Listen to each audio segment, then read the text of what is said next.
ورحمة الله وبركاته. ازيكم يا حبايبي؟ عاملين ايه؟ وحشتوني جدا. والنهارده راجعه لكم فيديو جديد، وزي ما انتم شايفين كده اهوت لعشاق البصل المخلل. تعالوا يلا بقى نشوفوا البصل ده عملناه ازاي.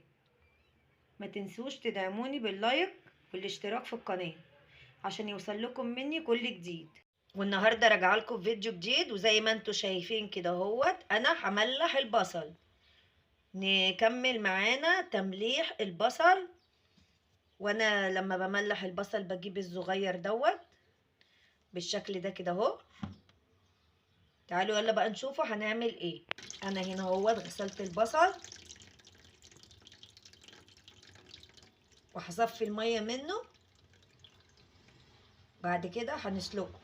انا هنزل بقى بالبصل كده اهوت، هحطه بايدي عشان ما يطرطش في الميه. انا هنا مش جايبه كتير، انا جايبه هنا اهوت 1.5 كيلو بصل، عشان انا ملحت ليمون وملحت جزر، ولسه هملح اللفت بردك هملحه معاكم.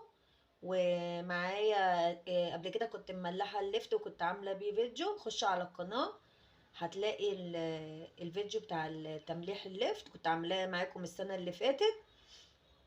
هنكمل بقى الكميه وارجع لكم تاني. انا بقى ولعت النار عليه، حطيته في حله وولعت النار عليه لغايه ما يغلي. هنا بقى بعد البصل ما غلي انا كده بقى هطفي عليه واسيبه يبرد. انا طلعت البصل بقى من الميه وهو سخن اهو.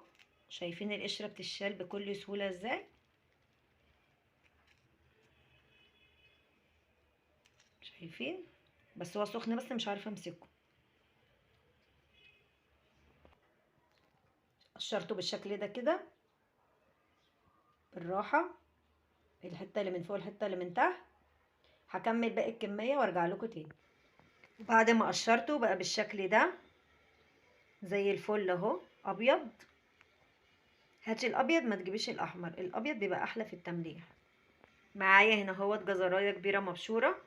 معايا هنا هريسه شطه، وانا قبل كده عملتها لكم ونزلتها لكم فيديو على القناه. هنزل بمعلقه كبيره من هريسه الشطه،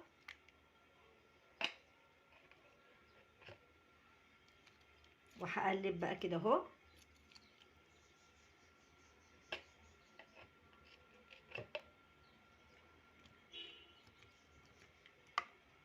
بالشكل ده كده. وهنزل بالجزر المبشور. بسم الله الرحمن الرحيم، والصلاة والسلام عليك يا حبيبي يا رسول الله، عليه أفضل الصلاة والسلام. وهقلب كل ده في قلب بعضه. هقلب كله في قلب بعضه، الجزر وهرسة الشطة. ما عندكيش هرسة شطة حطي فلفل أحمر. بالشكل ده كده. كده هجيب البرطمانات بالشكل ده كده، هنزل في البرطمانات. بسم الله الرحمن الرحيم.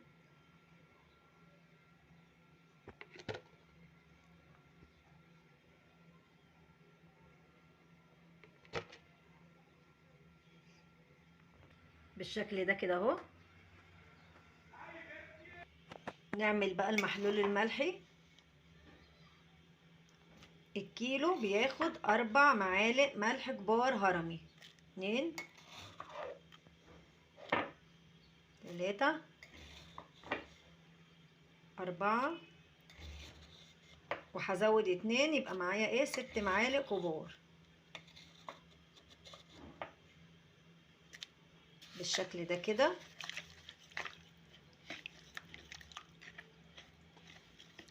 وهزود بقى ميه بالشكل ده كده.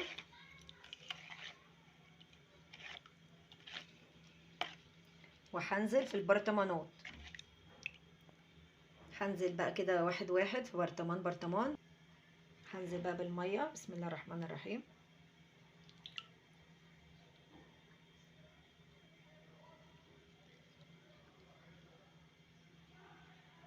ونسيت اقول لكم مادة حافظة، هزود معلقة سكر صغيرة. هيبقى هو ده بقى الشكل بتاعه بالشكل ده كده. هكمل بقى باقي الكمية وارجع لكم تاني. اغطيه بالشكل ده لحد سطح البرطمان.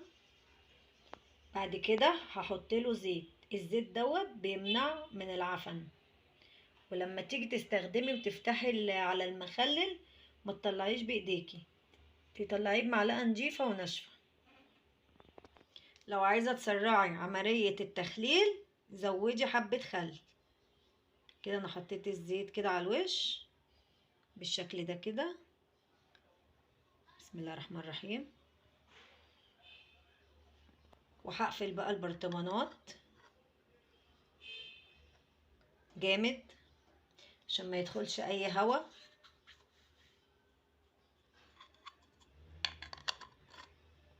وده شكل البصل بعد ما ملحته، بعد ما عملته مخلل. وبكده يبقى وصلنا لاخر الفيديو. ان عجبك الفيديو ما تنساش تدعمني باللايك والشير وسبسكرايب عشان يوصلك كل جديد. والسلام عليكم ورحمة الله وبركاته.